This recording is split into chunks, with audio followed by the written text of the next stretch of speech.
When most people think about New York City, they think about skyscrapers, Central Park, the taxis, and the subway. They think of an extravagant place where rich stockbrokers go to work and movie stars go to play. But far outside Manhattan, there's another New York. Beyond the final subway stops, there are no cabs and few buses around to take people where they need to go. Out here in the outer boroughs, the hardworking men and women who populate mostly immigrant neighborhoods have been neglected by the city. And this is the story of a man with the vision to bring these people a better way to travel, and the courage to fight the powerful special interests who want to keep him out. My name is Hector Ricketts.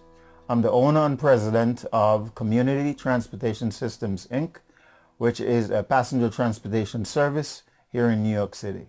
We transport most of our people who are going to work. They're going to seek a job, they're going to the hospital, or they're taking a child to daycare or to school. The number one reason why people ride commuter vans is because they're faster. MTA buses wasn't that frequent on the road. It was one bus every 45 minutes or every hour. A city bus operator will sit at the bus stop at the beginning of the route and wait until his or her scheduled time, while there are 30 people standing out there like a day like today, freezing in the cold. We see passengers, we move. Less than 2 minutes, 3 minutes, 5 minutes, abandoned load. We offer the option of door-to-door service.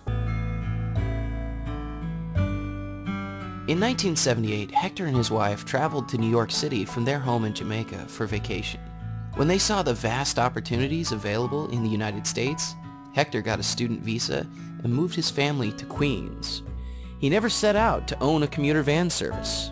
While I was employed at the hospital as a director, I had purchased a van, and so every morning before work and every evening after work, I would drive my van transporting passengers. When my hospital went into financial problems and decided to downsize, instead of beating the pavement, searching for jobs, or joining the unemployment line, I decided I will plunge full-time into the transportation business.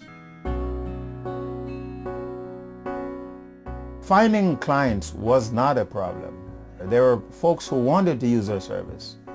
The biggest part of our problem was the government standing in our way. The more you remove yourself from the subterranean economy, is the more you're being observed. Competition to mass transit. Even though the MTA had been, neglecting consumers, the bus drivers realized that it was an infringement on their ability to maintain bus service and to keep the routes. So there's always been a clash between the drivers and the band. The government perceiving us as competitors to the mass transit transportation system. And so there were so many obstacles in our way that removing those obstacles almost became a full-time job. No victory came until the Institute for Justice got involved and took the commuter vans on as their clients. The city argued that because these were public streets, the city had the authority to regulate all activity that went on, and in doing so to allocate the means of transportation available to the public. These were hardworking entrepreneurs who provided a desperately needed transportation service that at the time of the lawsuit was providing transportation for over 60,000 people a day. And those people only paid $1 per ride, whereas city buses charged passengers a fare of $1.50 while depending heavily on taxpayer subsidies. For example, the Q5 route in Queens required a subsidy of $3.96 per rider just to break even.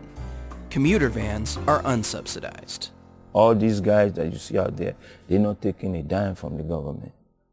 And we are able to provide almost the same service at a lower cost than the government. They had one big problem. They were outlaws. The city could limit the number of vans I could operate. They would limit the areas in which I operate. They would limit the duration of my authorization. And it also says that I'm prohibited from discharging or picking up passengers on any street in the city where buses travel. Hector and the other drivers risk tickets and worse so they can help people get to work, deliver urgently needed health care to homebound patients, and to earn a living and support their families. And from the beginning, leaders like Hector have provided a strong voice of encouragement when others would have given up. I've often been asked, why are you so passionate and why don't you let it go? I'm passionate because it's something I believe in. I'm passionate because it impacts the lives of so many. 80% of my operators have kids in college or kids who have graduated college. I myself have 3 kids who have graduated college. I am responsible for their well-being. The nurses that we take to work on a daily basis, they have families too. The spin-off economy from what I do affects a vast number of folks in our community. So one can't help but being passionate about this. What is being done to suppress the growth and development of this business is unfair. It's un-American, and some might say it is actually immoral and illegal. I'm extremely proud of the fact that our business puts people to work to take people to work. And oftentimes my colleagues have decided they want to throw in the towel. I am saying that the mission is not complete. And we want to leave a lasting legacy.